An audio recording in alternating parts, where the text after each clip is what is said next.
Measuring the effectiveness of a novel brace, the ArmLock, in the treatment of chronic tennis elbow. Lead investigators were Adriana Rincon and Antonio Cruz. This is what was researched, the ArmLock Brace. This research was funded by myself and through the support of the federal program called MITAX. For a medical product to gain acceptance by the medical community, research and validation are essential. For the study, patients wore the brace 30 minutes a day. The brace provided a gentle stretch to all the muscles on the back of the forearm. These are the muscles that contribute to tennis elbow. The amount of stress applied to the tendon muscle complex was gentle and was nowhere near the failure point of the tendon. The tension was always within the patient's control.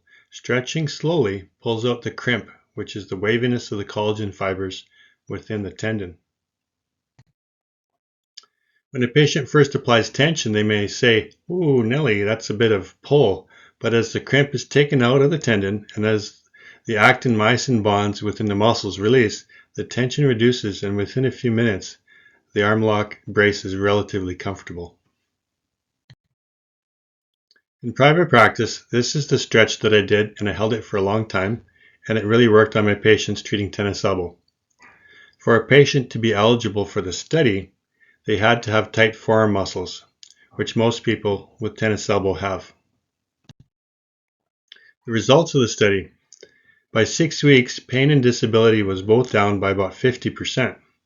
With another 6 weeks, pain and disability continued to go down. So how did I come up with the ArmLock?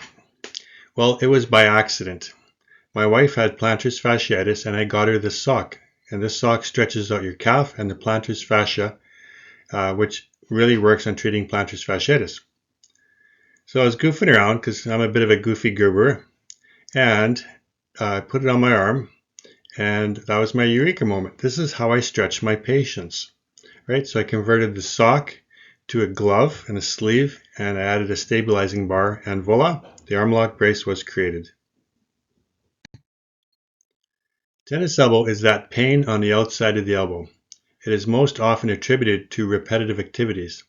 The muscles on the outside of the forearm refer pain to the elbow. And I repeat this because it's very important. The muscles refer pain to the elbow. There can be nothing wrong with the elbow, but the affected muscles will make you feel it at the elbow. It's like when you have a heart attack, which I don't hope you have, but if you were to, you may not feel your heart, but you feel your shoulder pain or scapular pain, and that's referred pain. Trigger points are created when our muscles are contracted in the shortened position. So trigger points refer pain to the outside of the elbow, and these trigger points are little knots or little cramps within the muscle. How do we create cramps? For example, you're laying in bed and you point your toes down, you're contracting your calf at inner range as strong as you can. You'll get a really wicked cramp. How do you treat it? You stretch it out.